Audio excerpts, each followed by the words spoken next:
వృశ్చికం వారికి గనక చూసుకున్నట్లయితే ప్రధానంగా రాస్యాధిపతి అష్టమంలో ఉన్నాడు. ఎప్పుడైతే రాస్యాధిపతి అష్టమ స్థానంలో ఉంటున్నాడో ఇక్కడ ఈ మూడో స్థానం ఈ కొంచెం అంటే ఎక్కడికో వెళ్ళడం, వేరే ప్రాంతానికి వెళ్ళడం లాంటివి కూడా జరుగుతూ ఉంటాయి.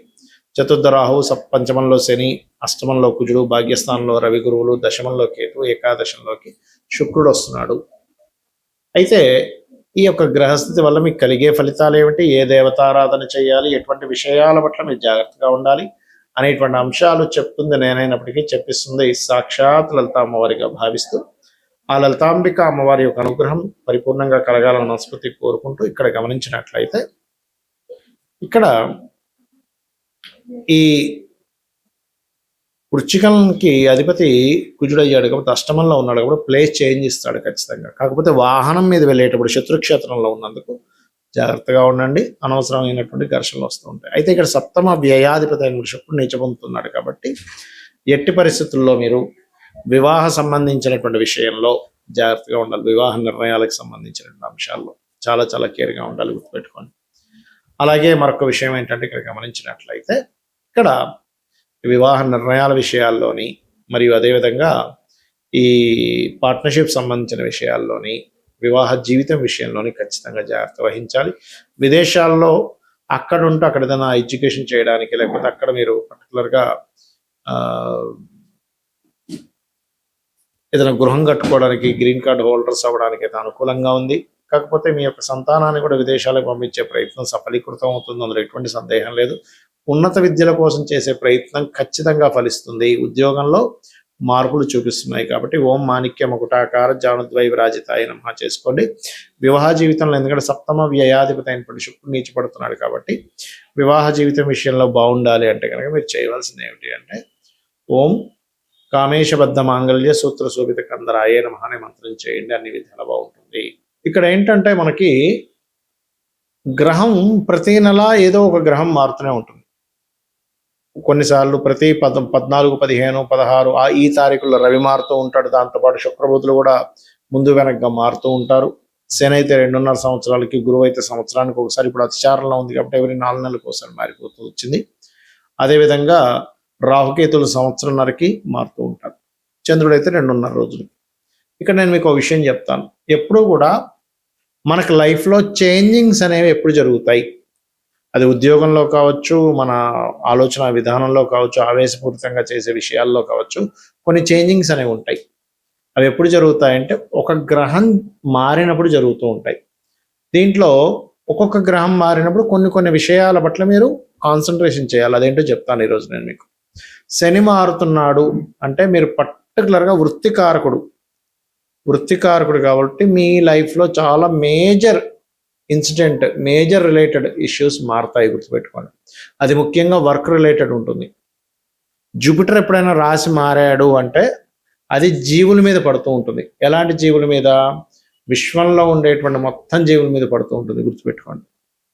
అదేవిధంగా ధర్మం మీద, జీవుల మీద. అందుకే చూడండి, గురువు అతిచారంలో ఇప్పుడు మనకి గోచారంలో కర్కాటక రాశిలో ఉండడం వల్ల, అది కాలసర్ప యోగంలో ఉండడం వల్ల జీవులు అనేక మంది మరణించడం అంటే ఎట్లాగా కొన్ని అధర్మపరంగా ఎవడో ఏదో పైకి తీసుకెళ్ళి ఒక అమ్మాయి తోసేయడం అనుకోండి, లేకపోతే చంపేయాలనుకోండి, లేకపోతే యుద్ధం సీజ్ ఫైర్ అంటూనే ఒక మళ్ళీ యుద్ధం ప్రారంభించేసి మళ్ళీ చాలా మంది లక్షల ప్రజలు నష్టపోవడానికి, కోట్ల ప్రజలు ఇబ్బంది పడడానికి కారణాలు అవుతూ ఉంటాయి.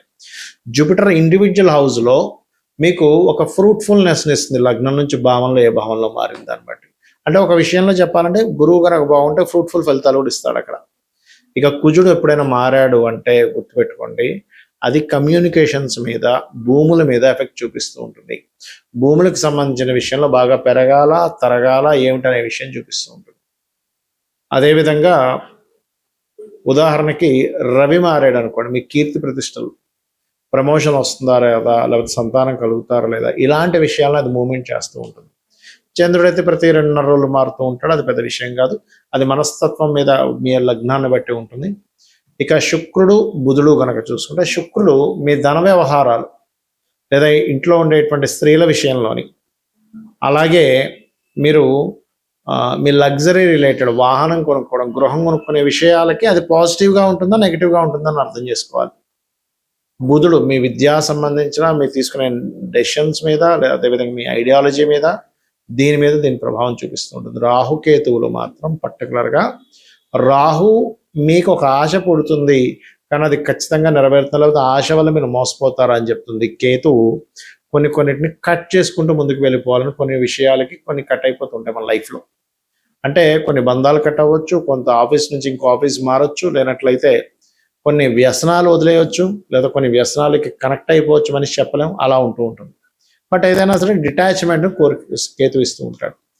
అయితే ఎప్పుడైనా ఒకటే గుర్తుపెట్టుకోండి, మీకు గ్రహస్థితి బాగుండాలి అంటే ఏ గ్రహం మారితే ఆ గ్రహానికి సంబంధించిన దానం ఇవ్వండి. ఫస్ట్ ఆఫ్ ఆల్ గుర్తుపెట్టుకోండి. లేదా ఆ గ్రహం ఏ గ్రహంతో కలుస్తుందో దానికి సంబంధించిన దానం ఇవ్వండి. అలా ఒక్కొక్క గ్రహానికి చూసుకుంటే రవి అయితే సూర్యుడు, చంద్రుడు అయితే చంద్రుడు 2.5 మారుతూ ఉంటాడు కూడా పర్లేదు, శివాభిషేకం చేసుకోమంటుంటారు. అందుకే ఎందుకంటే చంద్రుడు 2.5 రోజులకు మారుతూ ఉంటాడు, రోజుకో నక్షత్రం మారుతూ ఉంటాడు. శివాభిషేకం చేసుకోవడం వల్ల చంద్రబలం పెరుగుతుంది. కుజుడైతే కందులు, బుధుడైతే పెసలు, శుక్రుడైతే బొబ్బర్లు, గురువైతే శనగలు, శని అయితే నువ్వులు, రాహు అయితే మినుములు, కేతు అయితే ఉలవలు దానంగా ఇవ్వాలి. గుర్తుపెట్టుకోండి. ఇవి గనక మీరు గ్రహం ఎప్పుడు మారుతుంది అనేటువంటిది మీరు గూగుల్లో సెర్చ్ చేసినా తెలుస్తుంది. సన్ ఈ సంవత్సరం ఈ రాశి నుంచి ఈ రాశి ఎప్పుడు మారుతుందంటే అది డేట్ ఇస్తుంది. చాట్ జీపీటీ కూడా ఇస్తుంది, లేదా మీరు పంచాంగంలో చూసుకున్నా కూడా కనబడతాయి. పంచాంగంలో చాలా స్పష్టంగా ఏ గ్రహం ఎప్పుడు మారుతుంది అనేటువంటిది ఇస్తూ ఉంటారు. ఆ రకంగా మీరు చూసుకుంటూ ఉండాలి. గుర్తుపెట్టుకోండి. ఇలా చూస్తూ మీరు నిత్యము కనుక మీ యొక్క పూజా గదిలో నిత్య దీపారాధన ముఖ్యంగా అలవాటు చేసుకోండి. నిత్యము ఒక ఆలయానికి వెళ్ళడం, మీ ఇంటికి దగ్గరలో ఏ ఆలయం ఉంటుందో చాలా దగ్గరలో ఉండే ఆలయానికి వెళ్ళడం ప్రాక్టీస్ చేయండి. ఫస్ట్ ఆఫ్ ఆల్ రోజు ఆలయానికి వెళ్ళడం వల్ల పిశాచ యోగాలు పట్టవు. మనకు గుర్తుపెట్టుకుని పాయింట్ నెంబర్ 1. ఎందుకంటే మన గ్రహస్థితి ఒక ఎత్తు అయితే పిశాచ యోగాల వల్ల మన ఆలోచన విధానము, మన అలవాట్లు, మన అడిక్షన్స్ ఇవన్నీ జరుగుతూ ఉంటాయి. అది క్లియర్ అవుతుంది. గుర్తుపెట్టుకోండి. ఇలా చేయండి. ఖచ్చితంగా మీకు మీ యొక్క జీవితంలో ఏదైతే ఇబ్బంది పడుతున్నారో ఆ ఇబ్బంది నుంచి క్లియర్ అవుతుంది. అలాగే సంవత్సరానికి ఒకసారి అయినా 6 నెలలకు ఒకసారి అయినా ఏదైనా క్షేత్ర దర్శనం చేసుకోండి. అయితే ఎప్పుడు కూడా మీరు దానం ఇచ్చేటప్పుడు గుర్తుపెట్టుకోండి, దానంతో పాటు వస్త్రం కూడా ఇవ్వాలి. అంటే గోధుమలు ఇచ్చేటప్పుడు ఆరెంజ్ కానీ రెడ్ కలర్ వస్త్రం కానీ, బియ్యం ఇచ్చేటప్పుడు వైట్ కలర్ వస్త్రం ఇవ్వాలి. కందులు ఇచ్చేటప్పుడు కూడా ముదురు రెడ్ కలర్ ఇచ్చినా పర్లేదు, కందులు దానం ఇచ్చేటప్పుడు. అదేవిధంగా పెసలు కనుక దానం ఇచ్చేటప్పుడు మీరు గ్రీన్ అంటే మన గ్రీన్ కలర్ వస్త్రం బ్లౌజ్ పీసెస్ ఇవ్వచ్చు, లేదా మీరు ప్యాంట్ చొక్కా షర్ట్ చొక్కా ఇస్తాను, మీ ఇష్టం అది. అలాగే గురువు అనుకోండి yellow colour or cream colour, Shani అనుకోండి బ్లూ ఆర్ బ్లాక్ కలర్స్. అదేవిధంగా రాహు అయితే సిమెంట్ కలర్, కేతు అయితే మల్టీ కలర్, ఈ కలర్స్ ఇస్తుండాలి. ముఖ్యంగా మీరు శుక్రుడు అయితే వైట్ కలర్, మళ్ళీ again pink are white colours కూడా ఇవ్వచ్చు. అయితే ఇక్కడ ఏంటి, చాలా మంది దానం ఇచ్చే విషయంలో కొంత సంశయాలు కొన్ని ఉన్నాయి. ఎలా అంటే ఏమండి మేము గుళ్ళో మూలను పెట్టేసి వెళ్ళిపోతే మాకు ఆ దానం పనిచేస్తుందా అని అడుగుతారు. మీరు మీ అకౌంట్లో డబ్బు వేయాలనుకోండి, మీ ధనాన్ని తీసుకెళ్లి బ్యాంకులో ఒక మూలను పెట్టేసి వస్తే మీ అకౌంట్లోకి వెళ్తుందా? వెళ్ళదుగా. మీరు అకౌంట్ నెంబర్ చెప్తారు, మీ పేరు చెప్తారు, ఎంత అమౌంట్ చేస్తున్నారు చెప్తారు, ఏ అకౌంట్లోకి వేయాలో చెప్తారు కదా. అలాగే దానం కూడా మీరు ఇచ్చేటప్పుడు ఏ పర్పస్ మీద ఇస్తున్నారు, ఏ అభివృద్ధి అవ్వడం కోసం ఇస్తున్నారు, మీ పేరు గోత్రం చెప్పి ఇవ్వాలి. అలా కాదండి, కొంతమంది ఏమంటారంటే ఏమైనా గోవు పెట్టచ్చా? గోవుకి పెట్టచ్చు, కానీ ఈ పదార్థాలు కాదు. గోధుమ రవ్వ పెట్టచ్చు, బియ్యం పిండి పెట్టచ్చు, లేకపోతే క్యారెట్స్ పెట్టచ్చు కందులు బదులుగా, పెసలు బదులుగా ఆకుకూరలు తినిపించవచ్చు, నువ్వులు బదులుగా బెల్లం పెట్టచ్చు, మినుములు బదులుగా ఉండలు పెట్టచ్చు, ఉలవలు బదులుగా గ్రాసం పెట్టచ్చు. ఇలాగా శుక్రుడికి బొబ్బర్ల బదులుగా మనం తీపి చపాతీలు పెట్టచ్చు. అంతేగాని ఈ పదార్థాలు డైరెక్ట్ పెట్టడం కంటే కూడా అలా పెట్టడం అనేటువంటిది మంచిది. అన్ని విధాలు మీకు బాగుంటుంది.